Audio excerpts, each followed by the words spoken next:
देखो, सबसे पहली बात हमारी कमजोरी क्या है? हम परेशान हो जाते हैं। संसार में देखो तो परेशान, परमार्थ की तरफ देखो तो हम परेशान हो, ये हमारा आदत स्वभाव बन गया परेशान होना।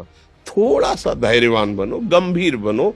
कोई इस भारी से भारी विपत्ति में परेशानी स्वीकार करके विपत्ति से थोड़ी निकला जाता। सुलझो, ठीक है, ये विपत्ति आई, समस्या आई, इसका समाधान होगा।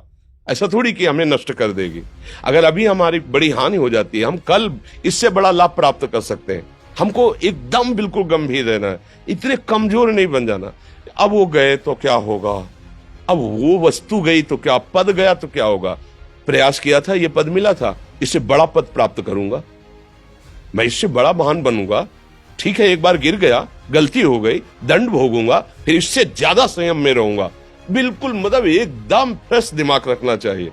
पर अपने लोग क्या है, जरा सी बात में एकदम पछड़ा कर लेते हैं, एकदम कमजोर हो जाते हैं। ये बिल्कुल ठीक नहीं है। हम जीवन भर की यात्रा की बात कह रहे हैं, भारी से भारी कष्ट में भी मुस्कुराना, तो हमें बल मिला है, हमें भगवान की कृपा का दर्शन हुआ है, हमें उनका दुलार दिखाई दिया है। अगर ऐसे तो भाग जाते, फिर परमार्थ में थोड़ी चलना होता है।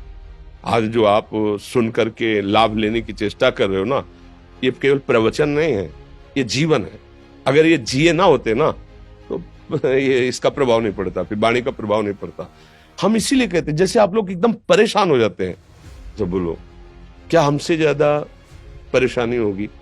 दोनों किडनी खराब, दवाई लाने के लिए पैसे नहीं, पानी रखा है हम उठ के पी नहीं सकते, भीषण शरीर में कष्ट, भीषण बुखार, क्योंकि किडनी फेल, जरा में बुखार, खाने को क्या, रोटी मांग के लाओ। अगर वहां सब्जी मिलती है तो लाल मिर्च ऐसी पड़ के मिलती थी कि वो पा नहीं सकते थे। आप सोचो, पानी लाना है तो मुझे लाना है, पीना है तो मुझे पीना है। अगर मैं हारता तो कहां पहुंच जाता, क्या स्थिति होती? नहीं, मरना है। पर कदम पीछे, कोई दिन ऐसा नहीं जिस दिन सेवा ना की हो, जिस दिन सेवा ना गए हो। गुरु जी की सेवा में जाना है, पहले अपने को स्वस्थ साबित करना है, नहीं वो सेवा नहीं लेंगे। तुम बीमार हो, तुम कष्ट में हो, ऐसे उनकी दृष्टि परेशान थी, उनकी सेवा की, आके लेट गए। फिर हिम्मत की, अपनी श्री जी की सेवा की, मधुकरी नहीं गए, 3-3 4-4 दिन भोजन नहीं गए, पर सेवा नहीं छोड़ा, दिनचर्या नहीं छोड़ी। और उसका प्रधान कारण संयम, ब्रह्मचर्य, भगवत आश्रय, नाम जप, कभी हारने नहीं दिया। अभी भी थोड़ी देर बाद डायलिसिस शुरू होगा, हारने, आपको हारे हुए नजर आ रहे हैं। शरीर में पीड़ा है, किडनी फेल है, ऐसा थोड़ा हम स्वस्थ बैठे हैं, पीड़ा है, बार बार प्यास लगती है, थोड़ा थोड़ा पानी मिलता है, लेकिन हम आनंदित हैं, हम प्रसन्न हैं। हम लड़ाई में हारे नहीं हैं, ना हारेंगे, हम जीत चुके हैं। हम अपने मालिक के भरोसे में अपना संवाद, तो वो ये हम अपनी बड़ाई नहीं बता रहे, हम आपको बता रहे समस्या।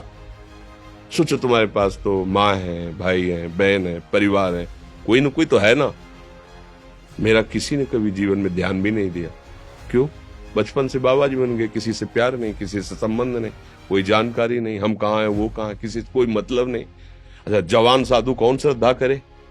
कभी गांव जाने की हिम्मत नहीं पड़ती कि रोटी मांग ले, पता नहीं लोग क्या सोचेंगे, क्या भावना कर ले। हम दरवाजे पे खड़े हैं, क्या कैसी भाव, तो जो हमारे सामने आकाश वृत्ति से आया यौवन अवस्था में, वही पाया, अन्यथा भूखे रह गए। जब हम हर समय अपने को विवेक के द्वारा सावधान रखे, तो हम कभी निराश नहीं हुए, कभी उदास नहीं हुए, कभी ऐसा नहीं लगा कि यार हम दुखी, कभी नहीं लगा। उसी का फल है कि उस सुख का संकेत मिल गया जहां दुख की निशानी भी नहीं है। वही उसी के बच्चे हो, हम सब उसी धातु से बने हुए हैं। हम इतना क्यों परेशान हो जाते हैं? हम ये देखते हैं, अपने लोग थोड़ी बात बिगड़ गई परेशान, नहीं बिगड़ी तो बिगड़ जाने की संभावना में परेशान है। आज सुख है, लेकिन कल सुख छिन जाएगा, तो हम आज के सुख में सुखी ना होकर कल के दुख की आने की संभावना में हम भयभीत हो। मतलब क्या हमारी सोच रह गई? हमको इतना बलवान बनना है कि सुख और दुख दोनों हमको छू न सके। भारी से भारी सुख की व्यवस्था है तो अहंकार नहीं, हर्षित होकर किसी का अपमान न करे कि हम धनी, हम पदाधिकारी, अमुक। भारी से भारी दुख आया तो हमें किसी के सहयोग की जरूरत नहीं, हम फिर अपने कदम बढ़ाएंगे, हम फिर जुड़ी हुई अपनी भावनाओं को सजाएंगे। मस्त जीवन, एकदम तुम अविनाशी के बच्चे हो। शेर का बच्चा भेड़ों के बीच में फंसकर म्यों म्यों बोल रहा है, बस अगर दहाड़ना सीख जाए तो कोई भी उसे परास्त नहीं कर सकता। ऐसे भगवद अंश, तू प्रपंच में फंसकर अपने को इतना दीन क्यों देख रहा है? तू ऐसा है कि भगवान के दिव्यास्त्र में भी ताकत नहीं तेरे को मार सके। तू अविनाशी का अविनाशी बच्चा है। विनाशी भोगों को, विनाशी शरीर को मैं मान के इतना भयभीत, इतना दुख ठीक नहीं। ये सबके लिए, केवल एक के लिए नहीं। आप समझो, आप लोग सोचते हैं हम गृहस्थ होकर भला ऐसी स्थिति कैसे। जनक जी सुखदेव जी के गुरु हैं और राजा हैं, महल है, रानियां हैं, नौकर है, चाकर। क्या सुखदेव जी जिनके शरीर में लंगोटी भी नहीं है, दिगंबर, परमहंस के गुरु हैं जनक जी जो राजा हैं।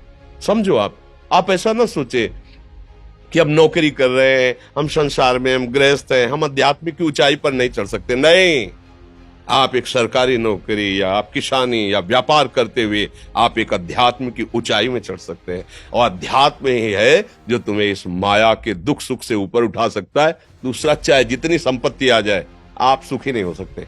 सब देख लो, आंख खोल के देख लो। अध्यात्म ही है जो तुम्हें हर कष्ट सहकर मुस्कुराकर जीने का रास्ता बता देगा कि आप आनंदित हो जाओगे। कुछ नहीं बिगड़ा। अध्यात्म है तो कुछ नहीं बिगड़ा, अध्यात्म नहीं है तो कुछ नहीं बना, कुछ हाथ नहीं लगने वाला।